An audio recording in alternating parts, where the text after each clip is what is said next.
The US military is huge. It currently has nearly 1.4 people in active duty, and while that places them only at number 3 after China and India, they are consistently the highest in military spending by over 3 times the runner-up. They are everywhere. And as well as seeing them all over the world, we also see them a lot in movies, TV series, and other media. The reason being that there's often a type of agreement that Hollywood would sometimes engage in with the United States Department of Defense during a production. This cooperation is what we would call the military entertainment complex. During the production, various arms of the military would lend equipment, resources, manpower, uniforms, and locations for a lot cheaper than they would otherwise cost. They would also fact-check scripts in order to make them more accurate. In exchange, the DoD would have a say in how the military are portrayed, and have veto powers over various story elements. It's supposed to be a symbiotic relationship. I receive propaganda. You receive military resources. And I don't use the P word frivolously. Propaganda at its core is the dissemination of information, be it truth, bias, misleading, or just an outright lie, with the purpose to influence public opinion, which this certainly does. The military, like everything else, is a brand. Like a company trying to sell a product to a consumer, or a university trying to get more students to sign up, the military have recruitment quotas. The more people they recruit, the better they can operate. This cooperation generally started in World War II with the efforts to both boost morale and get more people to enlist. The Bureau of Motion Pictures reviewed 1,652 scripts in between 1942 and 1945. And while the enemies of the US shifted from the Germans and the Japanese to Vietnam and the Soviet Union, the sentiments remained pretty much the same. Propaganda was used to try and unite the American people against an outside enemy, and film was no different. Not only did it prove effective domestically, but also helped shape the image of the American military abroad in allied countries. To quote Elmar Davis, the easiest way to inject a propaganda idea into most people's minds is to let it go through the medium of an entertainment picture when they do not realize they're being propagandized. With the Vietnam War leaving a sour taste in the mouths of many American people, pro-military cinema would help rehabilitate its image. But the question is, does this form of propaganda work? Top Gun was released in 1986, and with it came a big spike in recruitment for the US Navy. While they could not promote the film, they actively capitalized on the film's success by placing recruitment tables outside of cinemas. Many who applied were high school aged and have said that they applied after seeing the film. The film was successful for both Paramount Pictures and the US Navy. Not only did Paramount make $350 million on a $15 million budget, but they also managed to use much of the equipment, locations, and expertise cheaply. And the Navy having a big spike in recruitment is a win-win for both of them. And this relationship between the military and Hollywood has remained strong to this day. Films that were made with the help of the DoD include Black Hawk Down, Transformers, Captain Phillips, Battleship, Air Force One, various James Bond films, and many, many more. And that's not to say that all films that feature the US military were made with the assistance of the DoD. An example would be Apocalypse Now. Francis Ford Coppola attempted to get the assistance from the military, but they objected to how some of the soldiers were depicted, the casual drug use, and the plot where Captain Willard was sent to kill Colonel Kurtz. They suggested changes, like instead of being sent to kill Kurtz, Willard would bring him back to the military after losing his way, framing it more like a rescue mission. But Coppola insisted that the story would not change, which led the DoD denying support for the film. Now this was a big issue for the film because it included a lot of set pieces, and the film very nearly didn't get made. However, they got help from the Philippine Armed Forces, which had some of the same helicopters that the US used during the Vietnam War. For the 1996 film Independence Day, the military agreed at first to assist production by giving consultations and locations to film at, but when they realized that Area 51 would be involved in the story, they no longer wanted to support the film.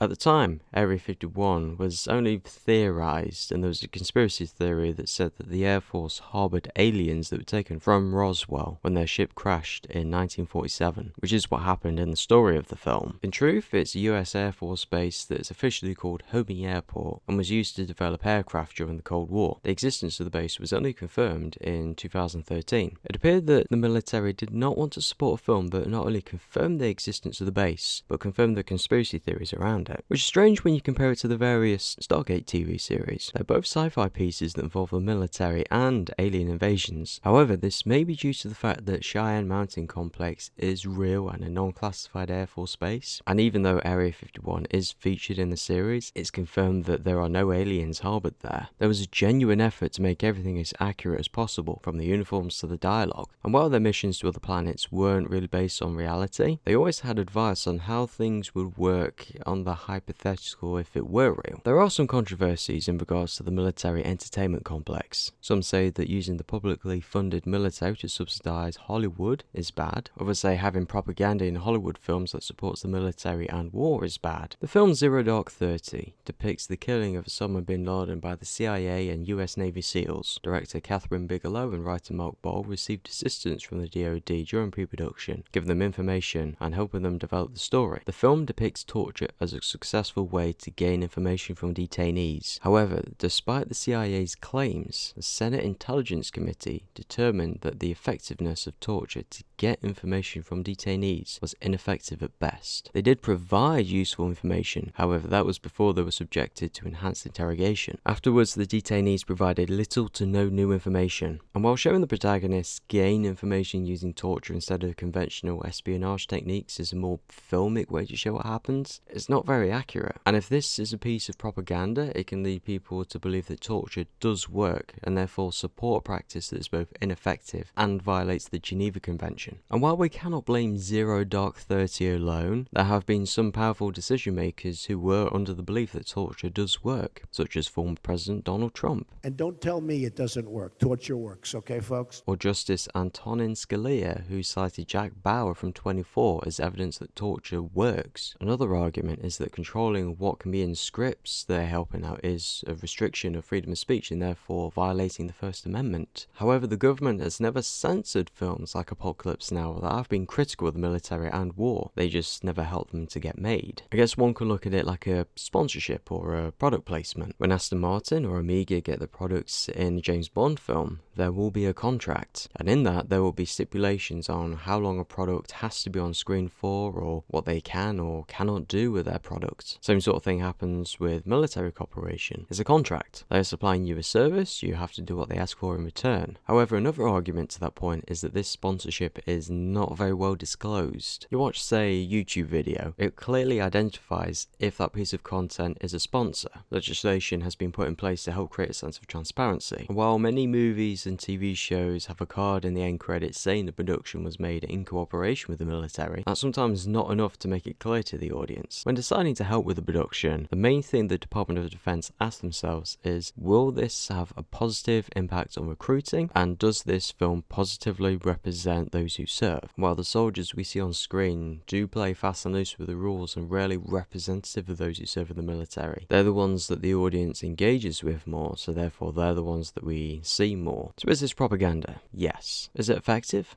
Yes. But I do think people need to be more aware of this and challenge cinema as opposed to just accepting things just the way that they see them. Thank you very much for watching. If you like this video, please like and subscribe. If you have anything to say, please put it down in the comments below. I'd like to hear what you guys think, and I'll see you later.